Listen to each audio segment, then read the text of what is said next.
11.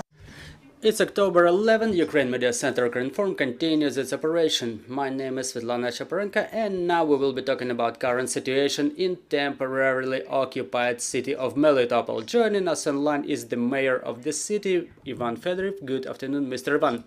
Good afternoon. Mr. Ivan, can you please tell us about the humanitarian and security situation in Melitopol?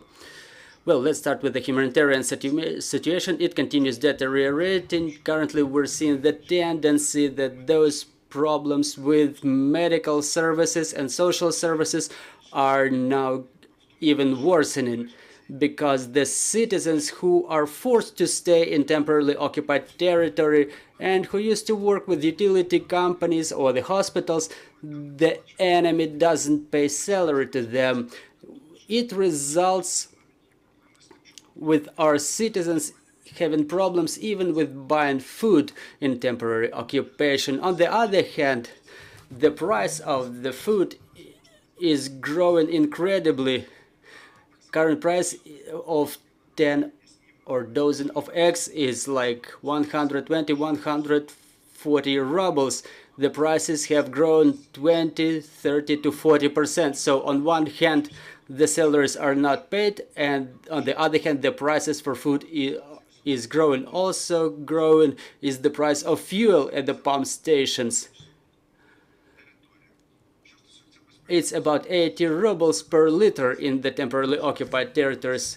Talking about security situation, it's still threatening. Within the last year and a half, the enemy continues growing the threat by covering themselves with our local citizens as the live shield. I'll give you a couple of examples. We keep saying that in the temporarily occupied territories there are explosions happening, most frequently in Tokmak, Molochanska, so basically in the cities close to the forward edge of the battle area. The enemy has withdrawn about a half of the officials from Tokmak who used to work with the enemy administrations, and now we're observing a tendency with the enemy removing a part of the law enforcement agencies and FSB from Tokmak. Also, they continue bringing in more military and their special units to the temporarily occupied cities, specifically those close to the forward edge of the battle area.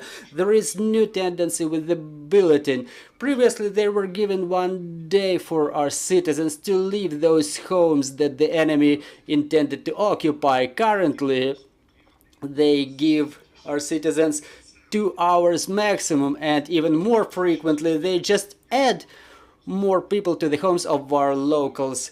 For example, if they need to have 3 people billeted, they add them to the homes of our citizens, thus covering themselves with our citizens as the live shield.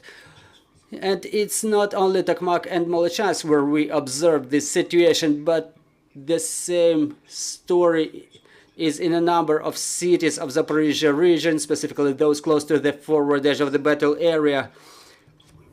For example, in the cities along the road Melitopol-Berdyansk in Priazovsk, Primorsk, this is where the situation evolves.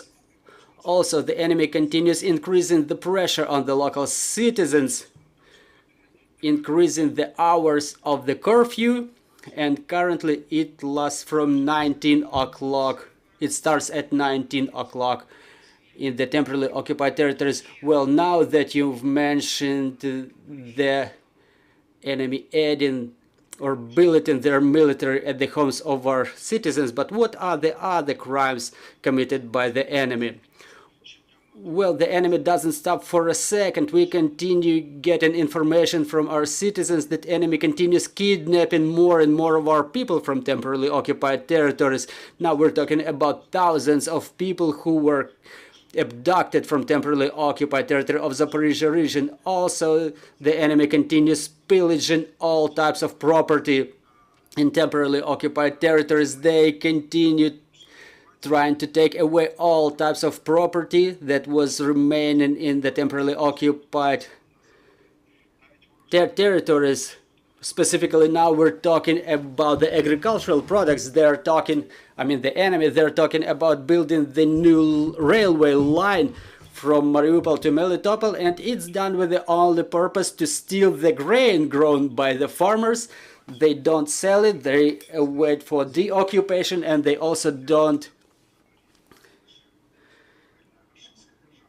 sell it because it's only one Russian company who is authorized to procure grain from the farmers, and the price they offer is way lower than the market. And the latest crime that I would like to stop on is the forced passportization. The enemy continues forcing our citizens to get Russian passports, restricting all of their human rights and civil rights. One of the examples is when you produce a Ukrainian passport at a checkpost, the enemy military can just tear it apart, thus forcing you to get a Russian passport. Well, recently in the temporarily occupied territories there were pseudo-elections going on, so what do we know about the results? How many collaborationists have taken different offices in enemy administrations, and how many people were brought from outside? Well, it's about 50-50. 50% who were elected in a fake manner to any fake municipal councils or local councils. So 50% is the collaborationists, and 50% is something that the enemy was not able to gather from local population, and this is why they were forced to bring those people from different parts of Russian Federation, mostly from Altai and Siberia. Also, there is a tendency with the candidates being brought from Rostov region, but thankfully all those people are publicly exposed, and they will be definitely brought to liability for their treason. We know that the resistance movement is quite intense in Melitopol. What are the latest news about their assistance to our security and defense forces? Well, the latest activities that we may think were committed by the resistance movement is when the enemy were bringing property to Novobogdanivka by railway. As soon as they relocated their troops from Tokmak, they were immediately destroyed in Novobogdanivka. This is one of the examples of cooperation between our resistance movement, our military and our special services. Now we're observing the tendency that even regardless 1.5 years of occupation, there are still blue and yellow ribbons being put everywhere around the city, along the leaflets, to support the spirit of our citizens. The security and defense forces are advancing in the direction of Melitopol. Do you observe any preparations on the side of the enemy? Well, they are preparing. When I was saying about Tokmak, I mentioned that enemy has taken part of their troops from Tokmak, so this is how they're preparing to withdraw from temporarily occupied cities. And on the other hand, we see that they're preparing in part of defense. They move more material and personnel to forward edge of the battle area. We've seen the troops moving through Primorsk and Berdyansk. There were convoys of APCs, tanks and personnel, so the movement is underway 24/7. The enemy tries to make the advance of our troops the most complicated possible in Zaporizhia region. Thank you. Let's proceed to the questions from the journalist. Good afternoon, Olga Panasenko, Ukrinform. Could you please tell us what is the number of people who left Melitopol and Melitopol district within the period of full-scale invasion? How many of them have settled down in Dnipro, where it's planned to open the support space shortly? And do you have any information about occupiers or traitors dwelling, for example, at your home or at home of your parents? Thank you. Well, thank you for your question. There are around 5,000 internally displaced people from Melitopol in Dnipro. Also, about half of population have left temporarily occupied Melitopol and Melitopol district. Also, the enemy imposed new restrictions for the for entrance of Ukrainian citizens to the territory of Melitopol district. So you can either enter through checkpost in Sheremetyevo airport or in the Rostov region. It's made to intensify the filtration and make impossible the movement of our people with the intention to visit their loved ones in temporarily occupied territories to bring medicines or to withdraw their property to preserve it. Talking about the last part of your question, yes, unfortunately the enemy captured the home of my parents. This is the place I was I was growing at. Well, it happened around 1.5 months ago. Some unidentified people, unidentified men, 3 to 5 of them are living in my parents' home.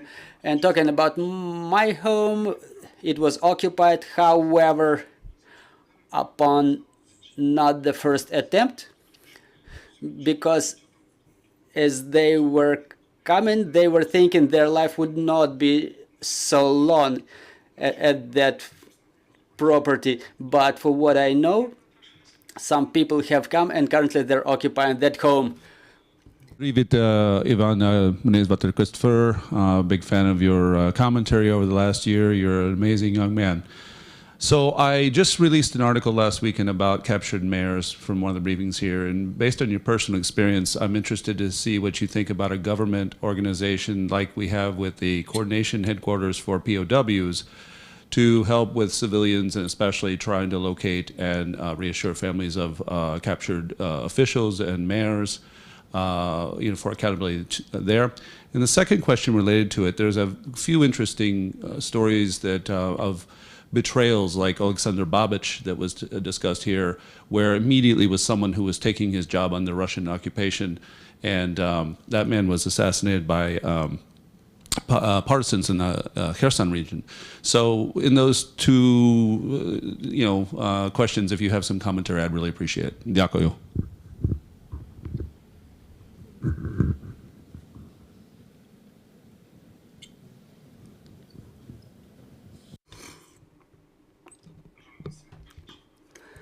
Well, we have an immense number of cases when the enemy was capturing my colleagues.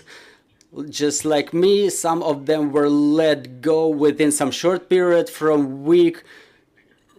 couple of days to a week, and some of them are still being kept for more than a year, just like a mayor of Dnipro and that Ivan Samolduk, the deputy mayor of Energodar. So yes, such tortures are still going on, and this is one of the mechanisms the enemy uses to exercise pressure on the local population and on the authorities of the regions the enemy temporarily occupied.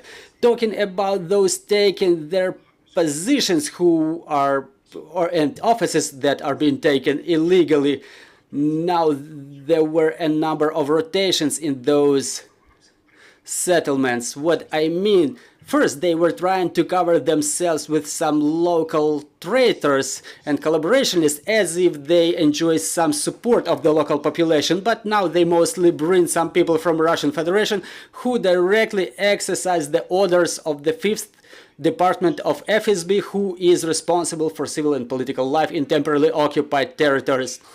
Mr. Ivan, thank you very much. I'm reminding you, joining us was Ivan Fedorov, the mayor of temporarily occupied Melitopol. Ukraine Media Center Ukrinform will continue its operation tomorrow. Thank you for staying tuned. See you tomorrow.